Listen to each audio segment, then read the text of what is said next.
All right, good evening, everybody. How's everybody doing this evening? All right. I love the way we kind of got this round table activity going on. Looking like these are the last disciples eating pizza on Easter. But seriously, my name is Jason Johnson. I'm one of the co-founders of the Black Male Entrepreneurship Network. Pretty much, we launched in about December, and we exist to support the launch and of African American male-owned businesses, and to help existing African American male-owned businesses grow and expand by providing them with resources and networking opportunities. So we do this in a few different ways. We do this with our 6-month cohort program. So currently we have 9 black male entrepreneurs. They're finishing up our first cohort. So in these cohort programs, they learn everything they need to know to launch a business. Everything from developing mission, vision, marketing strategy, financial projections, soft skills such as leadership and pitching, and it culminates with them creating a business plan. So pretty much, I think we have maybe about 2 more classes left, and we're going to be really finishing up that first cohort. And then in addition to the cohort-based program, we also have monthly meetups for black male entrepreneurs to get together, mingle, fellowship, exchange contact information, and to break bread. And as part of these meetups, we also have an expert speaker come in each month. So that's where Mr. Bryant Thompson comes in. So pretty much, Bryant's going to be our speaker for this evening. Founder of Red Level Entertainment, been in the game for forever. So I'm looking forward to the jewels and the wisdom that he's going to provide you guys this evening in the areas of branding, marketing, and event management, and the whole 9. So without further ado, I'll let Bryant get up, start, his spiel, and tell us a little bit about himself, and then educate us and enlighten us. Everybody give Bryant a round of applause.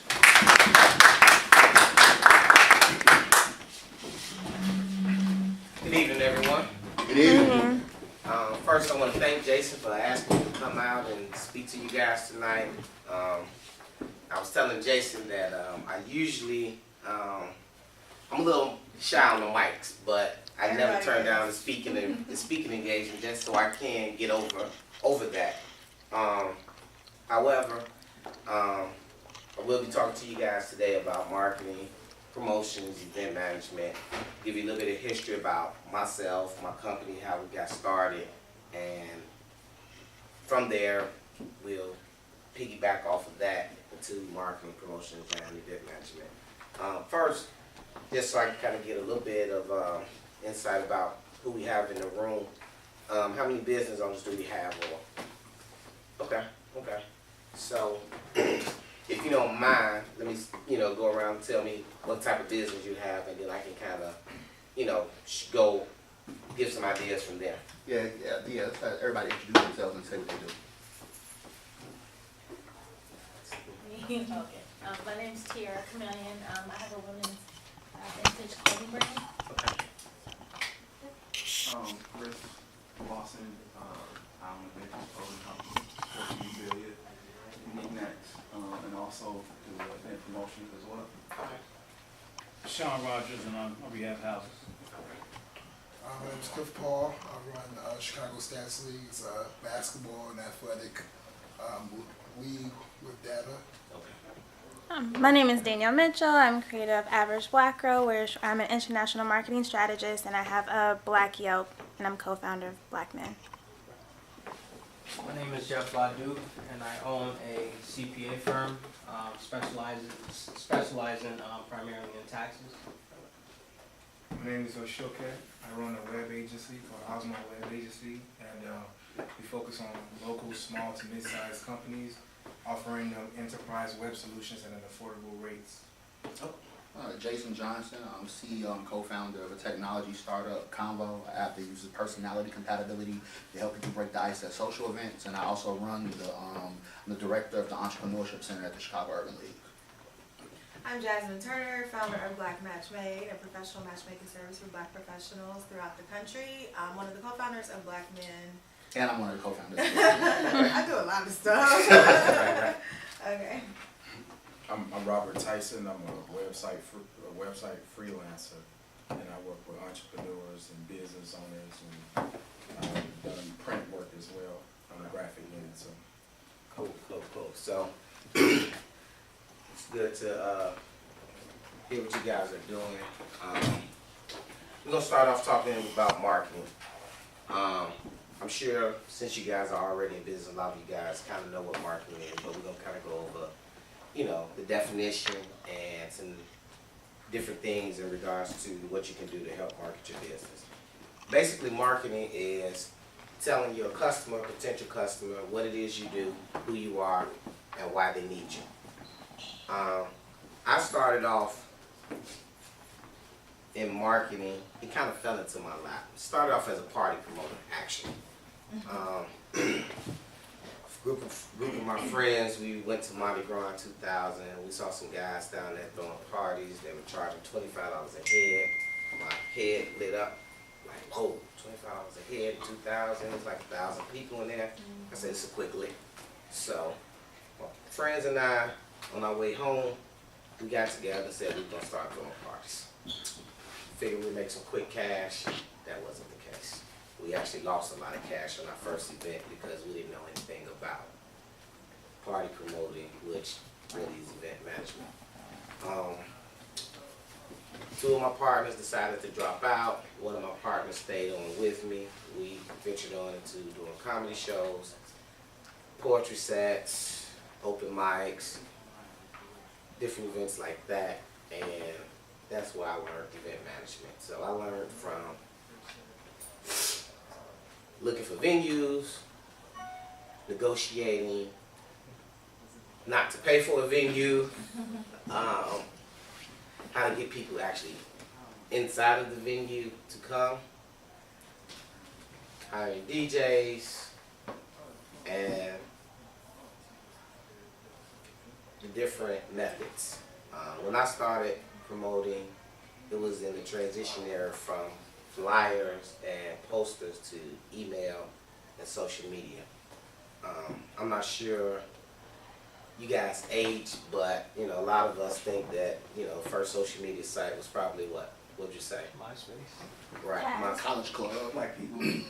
Black people meet, yeah. Tagged. I mean, Black Planet. Black Planet. I I was came. never. I came in the Black Planet era. So We know where you been. Before her, though. Before her. I never had it. I got it mixed up. So I came in the Black Planet era. So when I started doing events, people were doing away with printing flyers and collecting emails and actually cell phone numbers for text messaging. And they started using that to promote. So I learned the different avenues of promoting. When I started, I thought that getting a flyer printed, going to have like a young lady on the flyer would get people to come out. That wasn't the case. That actually deterred my crowd from coming out. So I kind of learned that you have to be strategic with your marketing in regards to what your message is for your company.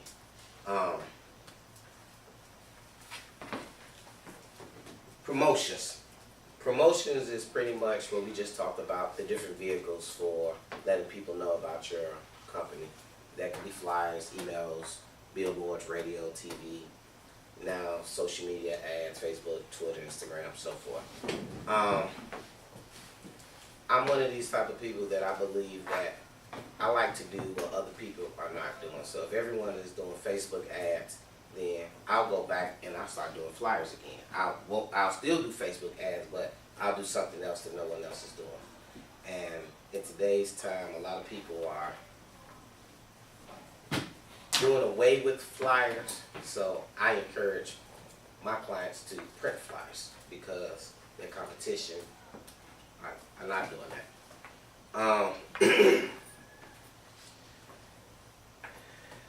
2005, 5 years of promoting, I realized that I wouldn't be able to retire from throwing parties.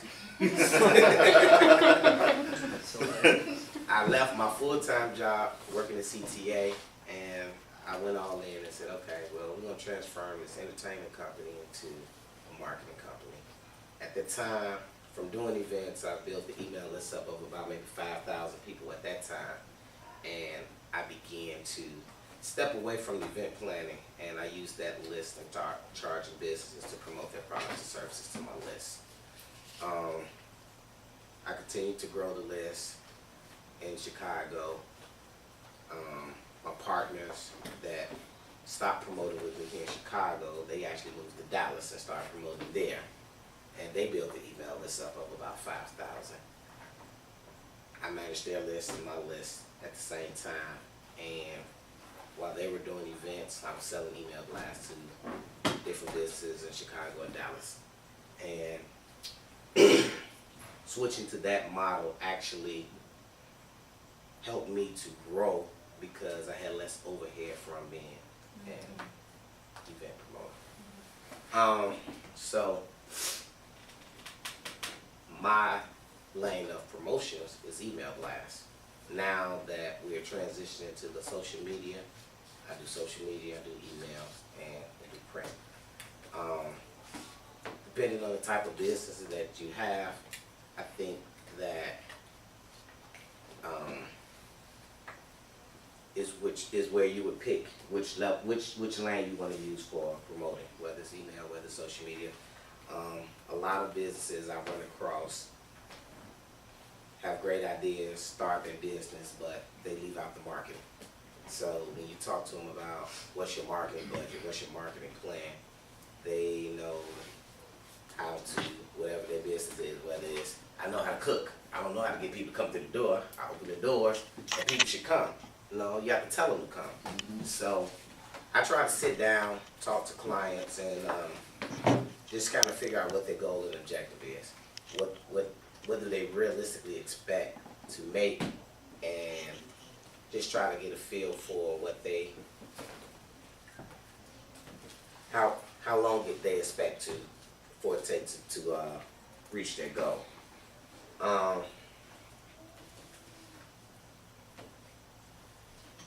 Now that we are transitioning to the social media, that really is a great template to talk to business owners in regards to who their target market is, because it allows you to really go in and select who you want to reach.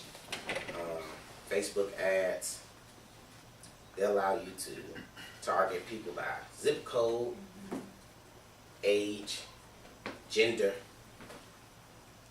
interest, income, interest, and it's phenomenal. Yeah. I mean, I've incorporated into my email marketing with, you can upload your email list to a Facebook ad.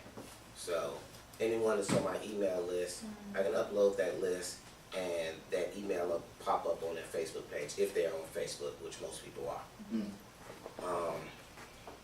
One of the things in marketing that I usually try to tell people is that you have to reach people at least 3 different times. That could be 3 times in email, 3 times in text, 3 times they might hit a radio ad, see a television commercial, or it could be a combination. So with my strategy for marketing, I'll send an e-blast, upload that email list to a Facebook ad.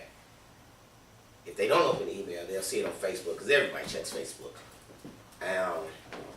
As well as I encourage them to do flyers. Those are inexpensive ways to get the word out about your company, product, or service. I usually also talk to people about text messaging. Text messages, people walk around with their phone in their hand pretty much all day long. If it's not, it's on their hip. So if you send a person a text now, you can't over text people, but you know, if you got a sale, a promotion, send them a text message to the people in your phone, which are mostly people you know, is a great way to get people to come out and support your business. Start off with any questions? John? I heard that text messaging was the best form. Is that true? Open rate. Yeah, highest open rate. Yeah, it is the highest open rate because, I mean, once everybody reaches their text message, there's no way to, you can, You can get a text message or not, but most people on average don't open that text message and read it before they delete it. The catch with text messages is over texting people. You know, you don't want to send a text every single day about your business. People, they feel like you're being intrusive. So I would suggest using text, but use it selectively. So I would use my text maybe every other week, once a month, when I got a special sale. Sometimes we are entrepreneurs, maybe a slow day.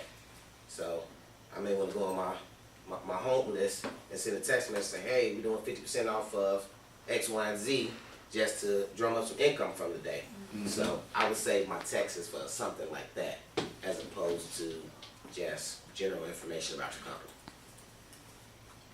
So something that requires like a quick call to action. Yes. And trying to get some quick, rapid. Yes. Any other questions? I was thinking of something, I kind of forgot it. So with the flyer recommendation, like how do you, so once you create them, how do you recommend that business owners distribute them? Like what does that process look like? How would you recommend? I recommend hand to hand, and I recommend high traffic locations, bus and train depots during the PM rush hour. Okay. The reason I say PM rush hour, AM rush hour, most people are in a rush trying to get to work and they're not interested in what you got to give them. Usually if you catch them when they're coming home, they're a little bit more relaxed. They're receptive to taking the flight. They may not read it right then and there, but they put it in their pocket, their purse, their bag, and they may read it later. In the morning time, most of the flies you're trying to pass out end up on the ground. Yeah, I remember now. Okay. So this kind of goes with the last question in your last answer. Okay. Door-to-door campaigns, right? Yes. What would you think is the most effective method of doing door-to-door campaign besides outside passing out flyers? Like if you know your target audience and let's say, okay, for example, you might be someone that operates online, you might be a web developer, right? Mm-hmm. And your target audience, within your niche per se, is not online. They don't do social media. They don't even know how to work online, any kind of online. Right. So, and that they, let's just say they're a construction firm, right? Mm-hmm. What would be something that you would advise a client, about? So, door-to-door campaign, I would research that area, zip code, to see how many people in that particular area are interested or express some type of interest in the product or service that I'm trying to distribute. So you can kind of find out if these are homeowners, business owners, by doing the door-to-door campaign. I mean, through like the census, post office have that information. They charge you for it, but I would research and find out if my target is in that particular area. And when you do door-to-door campaign, always remember that you can't put your flyer inside anybody's mailbox. Mm-hmm. It's illegal. You have to put it on the door, leave it on the, slide in the door, in the railing, but you can't put it inside someone's mailbox. Mm-hmm. Just the same with putting flyers on cars. It's illegal to put flyers on cars. A lot of people do it. I'm surprised. I'm gonna say, we all got guys. Because I would have got locked up. A lot of people, a lot of people do it, and a lot of people don't know that it's illegal. But I've actually had some of my guys passing out flyers and got fined. I had a young man passing out flyers at the metro station at Metro Police Road on him and took his ID and actually made him take every last flyer off the card he put on. Wow. Yeah. And still sent a fine to the address that was on the flyer for the club that we was passing out the flyers for. Oh wow, for the club too? Yeah, well, that's who they find. Oh, right. They don't know the actual person that's passing out. No, the actual person potentially can actually want to arrest you unless you're a repeat person. You get caught doing it multiple times. They, say something, but they will send a fine. So those are, things. So that's why I encourage hand-to-hand passing out of flyers. And like I said, you want to try to do them at places where it's high traffic.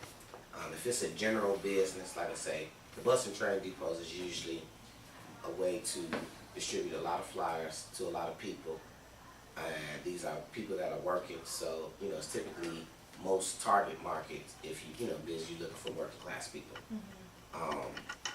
If it's an event, concerts are great ways to get out a lot of flyers, and usually that's a market that don't mind spending money going out. So those are great places. You have to be careful at events with passing out flyers that you're not actually physically on their property and off to the side and put it in people's hands, because it could be a conflict of interest of the event promoter, and if they want to trip, they can. What is the difference between, like, when you go to a house or something that says no soliciting? Does that mean that you can't put the flyer on the door if they have a no soliciting sign? Yes. Okay. Yes. Have you experimented with every door direct mail from the post office?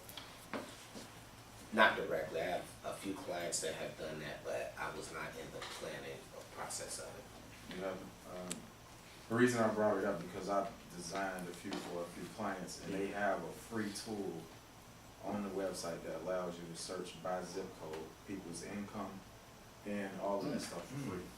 Okay. You don't have to pay for it at all. You just go to Every Door Direct Mail. No, USPS.com/EDDM, which is Every Direct Door Mail. Okay. And they'll allow you to put in any zip code and search, and they'll tell you how many houses and businesses is on that route. And then, I use it to prospect as well, and it lets you know median income and all of that stuff. And you can know if it's a business or residential or both. As an option. That's another good source of analytics. Yeah, every day. It's called Every Door Direct Mail. Every Door Direct Under Mail. USPS. USPS, and it's free. If you do business with them, they do require you to create an account, and they'll charge you. I would recommend, if you do that, start with a small list and set it up, because when you get larger lists, like over 1,000 texts, then I've experienced where it'll send a text message several times and stop, right. And right. I've experienced that. You just sent this to me. I didn't do it on purpose. So I would experiment with small groups if I was